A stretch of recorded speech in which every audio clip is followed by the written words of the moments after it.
Hello everyone, आप लोगों के लिए बहुत अच्छी जो है वैकेंसी निकल कर आ रही है एनसीईआरटी में। एनसीईआरटी का नाम आप लोग बहुत अच्छी तरीके से जानते ही हो कि जितना भी क्लास 1 to 12 के सिलेबस बनाना होता है या फिर टेक्स्ट बुक से रिलेटेड जो भी काम होता है वो एनसीईआरटी देखती है। फुल्ली 1 to 12 क्लास को जो है एनसीईआरटी हैंडल करती है। अब एनसीईआरटी में ये वैकेंसी निकली है तो आप लोग भी इस मौके को जो है अपने हाथ से जाने तो दोगे नहीं। तो क्या है वैकेंसी, इसको हम डिटेल से समझेंगे। इसमें आप लोगों का सैलरी बोलने की बात ही नहीं है। जब एनसीईआरटी में है तो सैलरी भी आप लोगों की अच्छी खासी है। सैलरी आप लोगों को जो है 35,000 से स्टार्ट है और जिस तरह का आपका क्वालिफिकेशन और जिस तरह का आपका एक्सपीरियंस रहेगा उस तरह से यहाँ पे सैलरी मिलने वाली है। हाँ, फ्रेशर भी इसमें जो है अप्लाई कर सकते हैं। एक्सपीरियंस अगर आपको है तो आपके लिए एक्स्ट्रा जो है बेनिफिट रहेगा, लेकिन जिनको एक्सपीरियंस नहीं है वो भी इसमें अप्लाई कर सकते हैं। और यहाँ पर आपको इंटरव्यू देना है, कोई ऐसा भी नहीं कि एग्जाम का प्रोसेस, ऐसा कुछ भी नहीं होने वाला है। डायरेक्ट आपकी इंटरव्यू होगी और आपका सिलेक्शन हो जाएगा। तो चलो डिटेल से समझते हैं कि वैकेंसी क्या क्या है, किस किस पोस्ट पर किस किस चीज को लेकर के वैकेंसी एनसीईआरटी में, और आप लोगों को अप्लाई कैसे करना है, किस तरह से जो है इसमें आप जा सकते हो इंटरव्यू के लिए। सारी चीजें डिटेल से आपको इस वीडियो में बताई जाएगी। सो फ्रेंड्स, चैनल पर पहली बार विजिट कर रहे हो तो चैनल को सब्सक्राइब कर लेना, बेल आइकन को हिट कर देना। यहाँ पर आप लोगों को जो है वैकेंसी से रिलेटेड, बीएड से रिलेटेड, टीचिंग से रिलेटेड हर तरह की इंफॉर्मेशन दी जाती है। साथ ही साथ आपको क्लासेस भी दिया जाता है। अगर आप ज्यादा इंफॉर्मेशन चाहते हो तो हमारे ऐप कैटलिसोनी ऐप पर जाकर के विजिट कर सकते हो। वहां पर भी आप लोगों को बहुत सारी इंफॉर्मेशन, क्लासेस, नोट्स, सभी चीजें प्रोवाइड की जाती है।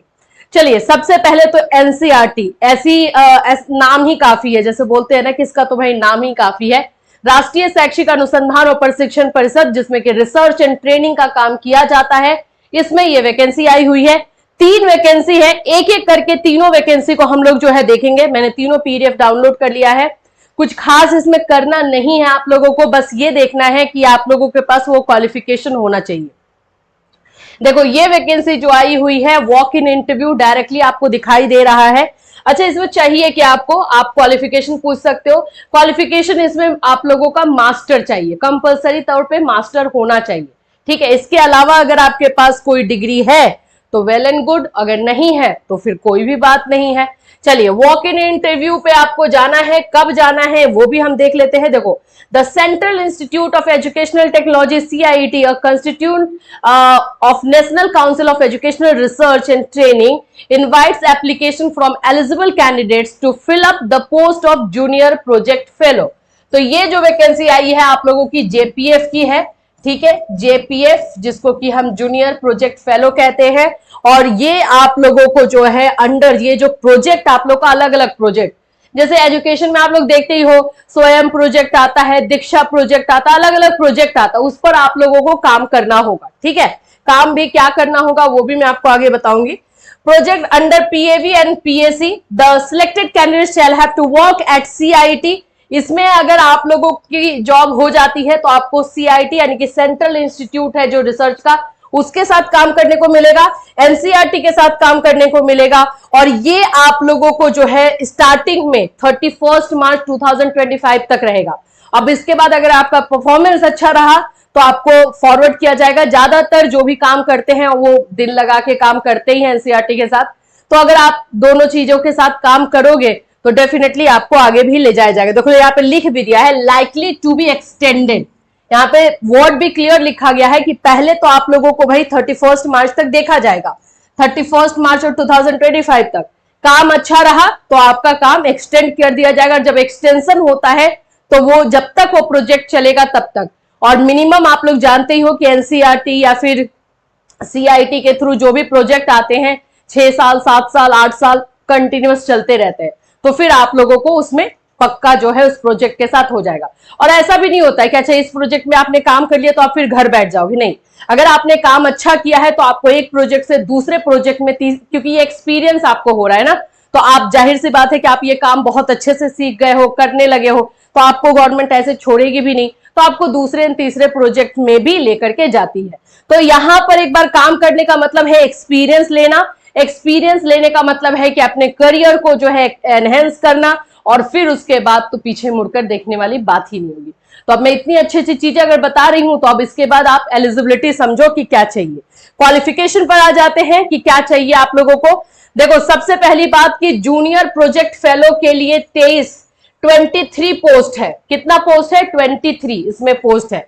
इसमें आप लोगों को जो है effectiveness of PM Vidya content on student achievement and secondary level वाला जो पोस्ट है, सेकेंडरी लेवल समझते ही हो, 9, 10, 11, 12, 9, 10 के लिए आप लोग को चाहे आप बोल सकते हो कि उनके सिलेबस पे काम करना, टेक्स्ट बुक पे काम करना, ये सब जो काम करना होगा उसके लिए पोस्ट 1 है।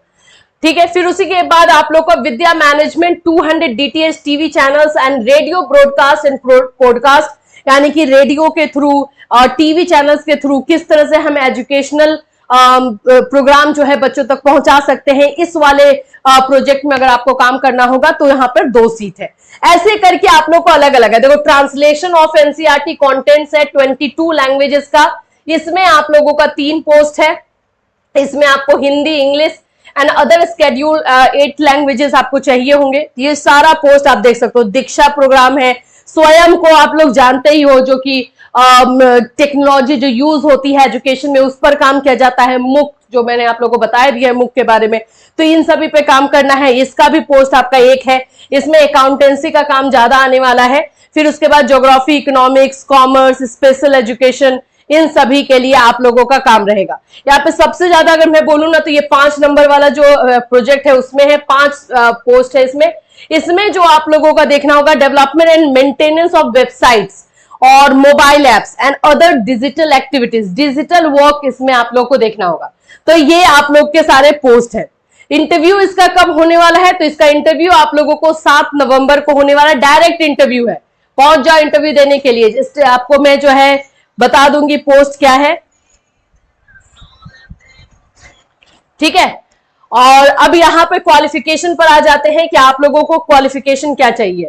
देखिए इसमें क्वालिफिकेशन आप लोग का मास्टर चाहिए, ये याद रखना। पोस्ट ग्रेजुएट, अब पोस्ट ग्रेजुएट किस किस सब्जेक्ट में आपका हो सकता है? कॉमर्स में हो, कॉमर्स वाले बैकग्राउंड से अगर लेते हैं तो अकाउंटेंसी हो सकता है, business studies, computer science, science में इसमें फिजिक्स, केमिस्ट्री, बायोलॉजी, ये सबको लिया जा रहा है। मैथमेटिक्स क्यों इसको लिया जा रहा है? क्योंकि इसमें तो सिलेबस पे काम करना है, सिलेबस एंड टेक्स्ट बुक पे। तो 9, 10 की सिलेबस एंड टेक्स्ट बुक को देखना है, तो इसमें सभी सब्जेक्ट का चाहिए होगा। तो इसमें आपको सभी सब्जेक्ट को लिया गया है। बस यही है कि आपका जो है पोस्ट ग्रेजुएशन होना चाहिए और 55% मार्क्स के साथ पोस्ट ग्रेजुएशन चाहिए।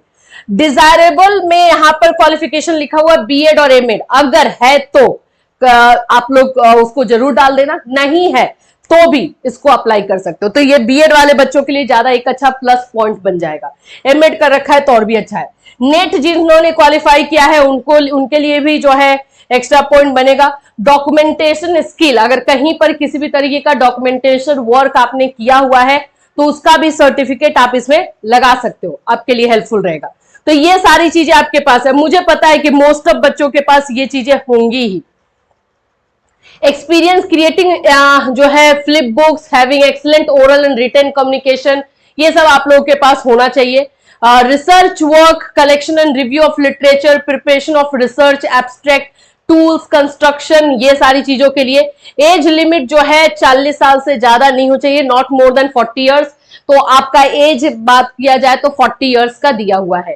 पोस्ट फिर से मैं बोलूंगी अच्छा है, मौका इस तरह का जल्दी आता नहीं है और इसको हाथ से जाने देना नहीं चाहिए। अब आपको जो है 7 तारीख को जाना कहाँ है? तो आपको दिल्ली में जाना है। एनसीईआरटी का आपको पता है कि दिल्ली में ही होगा और कहीं नहीं। टाइम यहाँ पर दिया गया है 9 बजे तक आपको रिपोर्ट करना है। तो यहाँ देख लो, प्लानिंग एंड रिसर्च डिवीजन में आपको जाना है। Room number 242 CIT 2nd floor, चाचा नेहरू भवन, ये जगह पे आपको जा करके करना है। और बाकी सारा चीज वो यहाँ पे लिखा हुआ है। तो ये आप लोग का फर्स्ट वैकेंसी है जिसमें 23 सीट्स है, 23 पोस्ट पर होने वाला है। और इसमें अगर आपको लग रहा है कि जाना चाहिए, अप्लाई कर दो। ठीक, एक और निकालते हैं, और भी वैकेंसीज अभी जो है, लेकिन उसमें ज्यादा वैकेंसीज उन सभी में नहीं, उसमें थोड़ा सा कम कम है। लेकिन अगर आपको लगेगा कि हाँ नहीं मुझे उसमें जाना है तो बिल्कुल आप जा सकते हैं। अगर आप लोगों को ऐसा है कि इस वाले में एक्सपीरियंस चाहिए, मैं पहले बता रही हूँ ये रिसर्च एंड डेवलपमेंट वाला है जिसमें आपको 2 साल का एक्सपीरियंस चाहिए। सैलरी मैं ओवरऑल आपको बताती हूँ, जो आप लोगों का सिर्फ मास्टर और बीएड के बेस पे आप भरोगे या सिर्फ मास्टर के बेस पे भरोगे, उसमें आपका 35,000 से स्टार्ट सैलरी है, ठीक है, 35,000 से स्टार्ट होगी। अगर आपके पास नेट है या फिर आपके पास बीएड है तो इसके लिए एक्स्ट्रा होता है 37,000 से एक्स्ट्रा, और ये आगे जो है 40-45 तक जो है जा सकता है। तो इस तरह से ये सैलरी है आप लोग के पिछले वाले पोस्ट की। इस वाले पोस्ट में सैलरी आप लोग की ज्यादा, लेकिन इसमें आप लोगों को एक्सपीरियंस मांग रहा है। क्या है एक्सपीरियंस में, तो यहां देख लो, पहले मैं एक्सपीरियंस की बात कर लेती हूँ। ये मैथ्स के लिए है, ये मैथ्स के लिए निकला हुआ है। यहाँ पे वॉक इन इंटरव्यू ही है, आप लोग को इंटरव्यू के लिए जाना है, और यहाँ पर 11 तारीख को यानी 11 नवंबर को जो है ये इंटरव्यू होना है। आप 11 नवंबर को इसमें जा सकते हैं। Review of mathematics kits of NCERT in light of NEP 2020 and NCFSE 2023। अभी NEP 2020 जो आया था और NCFSE जो आया था 2023 का, उसके अकॉर्डिंग आपके पास नॉलेज होना चाहिए, और उसको लेकर के आपको मैथ्स का किट बनाना होगा। किट भी वही हुआ, फिर से अगर मैं बात करूं तो किट आप लोगों का वही हो रहा है कि आपको सिलेबस से लेकर के टूल्स, जो मैथ्स में जो टूल्स यूज किए जाते हैं, जिसको हम लोग टीचिंग एड्स बोलते हैं, उन सभी के लिए प्रिपरेशन आपको करना होगा इसमें। पहले देख लो, यहाँ पे 55% के साथ आपका मास्टर चाहिए, मैथ्स में होना चाहिए, ठीक है ये। और दूसरा आप लोगों का है 2 years research, teaching, content development और any other academic experience in mathematics और रेलिवेंट फील्ड। अच्छा, एक और चीज है इसमें, अगर आपने किसी भी सीबीएसई एफिलिएटेड या आईसीएसई एफिलिएटेड स्कूल में 11th-12th में पढ़ाया हुआ है या 9th to 12th में पढ़ाया, मैथ्स पढ़ाया हुआ है, तो आप एक्सपीरियंस भी, टीचिंग एक्सपीरियंस भी लगा सकते हो।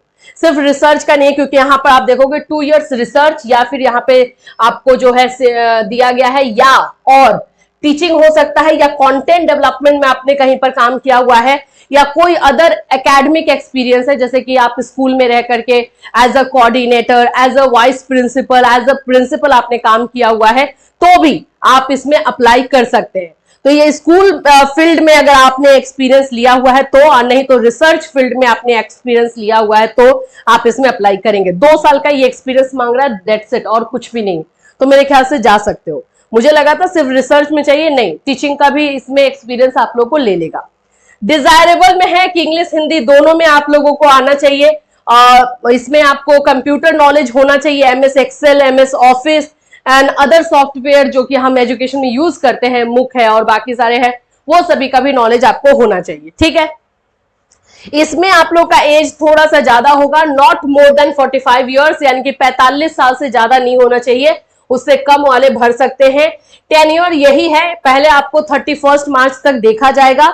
आज अगर आप लोग की जैसे कि नवंबर में इंटरव्यू होगी एंड देन आपको फाइनल कर लिया जाएगा और नवंबर से आप काम करने लगोगे, तो वो लोग ये देखेंगे कि आपका काम कैसा है, और काम अच्छा रहा तो मार्च के बाद आपको कंटिन्यू किया जाएगा। काम अच्छा नहीं रहा देन तो गुड बाय वाला बात होगा, लेकिन आप लोग काम अच्छा करोगे। एनसीईआरटी को कौन छोड़ना चाहेगा, सीआईटी को कौन छोड़ना चाहेगा भाई, कोई भी नहीं, है ना।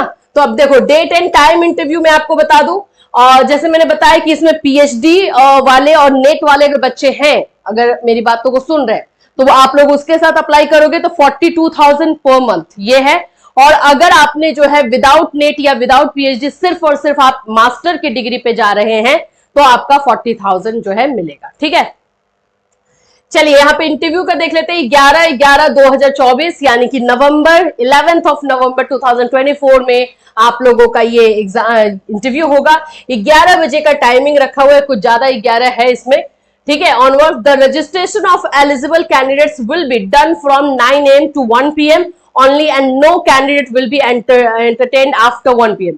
यानी 9 से 1 तक ही ये इंटरव्यू चलने वाला है भाई। 9 बजे तक आपको वहां पहुंच जाना है, और 1 बजे के बाद जो भी पहुंचेगा उनको बिल्कुल अलाउ नहीं किया जाएगा।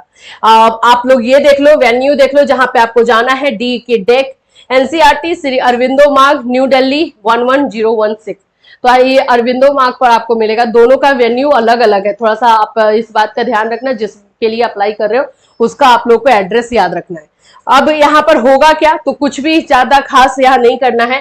The interested candidates who fulfill the required eligibility condition as mentioned above may attend the walk-in interview on the specified date and time along with their application in the prescribed format, original PG degree, mark sheet, आपका PG का जो है marksheet चाहिए, date of birth certificate यानी school certificate अगर है तो आप वो भी ले सकते हो, एक्सपीरियंस सर्टिफिकेट इसमें चाहिए तो वो भी लेना है, copy of any one document, Aadhaar card या वोटर आईडी या पासपोर्ट, ड्राइविंग लाइसेंस यानी आइडेंटिटी प्रूफ एक चाहिए आपको, one set of self attested photocopies of the certificates, testimonials and one passport size photograph is to be submitted at the time of registration for walk-in interview. Person whose minimum eligibility degree is awaited, please do not apply.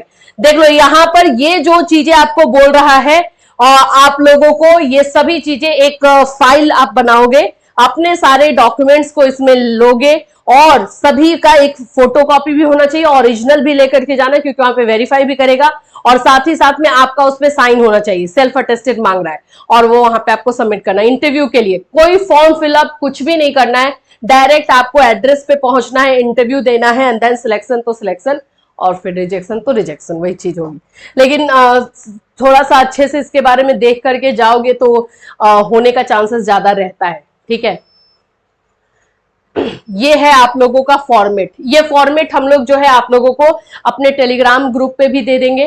Telegram पर ये पूरा PDF आपको दे दिया जाएगा ताकि आप अपने according इसको डिटेल में और अच्छे से समझ लो। ये तीनों पीडीएफ आप लोगों को हम दे देंगे टेलीग्राम पर, वहां पर आप लोग को इस तरह से ये फॉर्मेट फिल करना है और इसको भी लेकर के जाना है। ठीक है, फॉर्मेट जो दिया गया है सभी में आप लोग इसको लेकर के जाना। क्लियर है? तो दो अभी हम लोगों ने जो है वैकेंसीज के बारे में जो एनसीईआरटी से निकला है वो देख लिया। एक और है जिसमें एक ही पोस्ट है, उसमें ज्यादा पोस्ट है नहीं, ये रहा, देख लो। इसमें आप लोगों का जो है 37,000 से स्टार्ट होगा और 35,000 बिना नेट वाले लोग का रहेगा। ये भी 11 तारीख को ही जो है आप लोग का इंटरव्यू रहेगा और एज जो है 40 इयर्स ही इसमें भी रखा गया है। ये सोशल साइंस वाले बच्चों के लिए है, जो सोशल साइंस से मास्टर किए हुए हैं उन लोगों के लिए है। बेसिक नॉलेज कंप्यूटर का चाहिए, गुड कम्युनिकेशन स्किल है, वही सब है, सेल्फ अटेस्टेड सभी चीजें आपको चाहिए और डायरेक्टली आपको वेन्यू पे जाना है। ये देख लो 11 तारीख को यानी कि 11 नवंबर को आप लोगों को जो है room number 4 3rd floor Janki Amal block NCERT Shri Aurobindo Marg New Delhi 16, ये भी आप लोग को 9 बजे से स्टार्ट होगा और 10:30 तक चलने वाला है। मतलब आपको 9 से 10:30 के बीच में वहां पहुंच जाना है, इसके बाद जो भी पहुंचेगा उसको अलाउ नहीं किया जाएगा। तो ये सोशल साइंस वाले बच्चों के लिए है, तो प्लीज यहाँ पर अगर आपको जाना है तो टाइम पर पहुंचना, नहीं तो होता है ना कि सब कुछ खत्म हो जाएगा। एक एक्सपीरियंस सर्टिफिकेट है तो लगा लोगे, नहीं है तो जितने भी डॉक्यूमेंट्स ये बोला गया है ये आपको लेकर के जाना है और हम ये फॉर्मेट जो आपको बार बार बोल रहे हैं वो फॉर्मेट भी हम आपको वहां पर दे देंगे। तो इस तरह से ये 3 वैकेंसीज आई है। एक वैकेंसी 24 अक्टूबर को आई थी, एक 25 अक्टूबर को आई थी और एक 29 अक्टूबर को आई थी। जो 29 अक्टूबर को आई है उसमें 23 सीट्स है, उसमें होने का चांसेस ज्यादा है, लेकिन वो उसका वेन्यू जो है अलग है क्योंकि वो सीआईटी के द्वारा है, सीआईटी के द्वारा ये वेन्यू पे जाना होगा और ये दोनों एनसीईआरटी के वेन्यू पे है तो वहां पे जाओगे। है ये सब कुछ एनसीईआरटी के अंडर में, ये भी याद रख लेना। तो अगर आप लोग इसमें अप्लाई करना चाहते हैं, अप्लाई इन द सेंस कि अगर आप इंटरव्यू के लिए जाना चाहते हैं तो जो आपको टाइम बताया जा रहा है, एक है जो 23 पोस्ट है 7 नवंबर को जाना है और अगर आप लोगों को वो उसमें लग रहा है कि अभी तो टाइम खत्म ही होने वाला है तो आप इन दोनों में जा सकते हो। इन दोनों का टाइमिंग आप लोग का 11 नवंबर है, तो थोड़ा सा आप प्रिपेयर हो सकते हो। अदरवाइज मैं बोलूंगी कि आपको तीनों में अटेंड करना चाहिए, तीनों का इंटरव्यू दे देना चाहिए, किसी न किसी में सिलेक्शन होने का चांसेस रहेगा। और एनसीईआरटी के साथ काम करने का मतलब है आपका करियर सेट। फिर उसके बाद ये जो छोटे छोटे जॉब के लिए गवर्नमेंट जॉब का वेट कर रहे हो ये सब कुछ करना नहीं होगा आपको, एक के बाद ये कॉन्ट्रेक्चुअल बेसिस पे। ये भी आप पूछते हो कि ये क्या परमानेंट होगा, तो नहीं भाई, आपका काम देखेगा, प्रोजेक्ट वाइज आपका होता है। आपने उस प्रोजेक्ट में अच्छा किया, दूसरे प्रोजेक्ट में आपको फिर लगाया जाएगा। तो इस तरह से ये चीजें चलती है। ठीक है, आई होप सारे डाउट्स क्लियर हो गए हैं। नहीं क्लियर है तो आप हमारे नंबर पे मैसेज कर सकते हो या फिर हमारे टेलीग्राम से जरूर जुड़ जाना क्योंकि ये सारी चीजें इंफॉर्मेशन आपको टेलीग्राम पे मिलेगी। फिर मिलूंगी, till then take care everyone.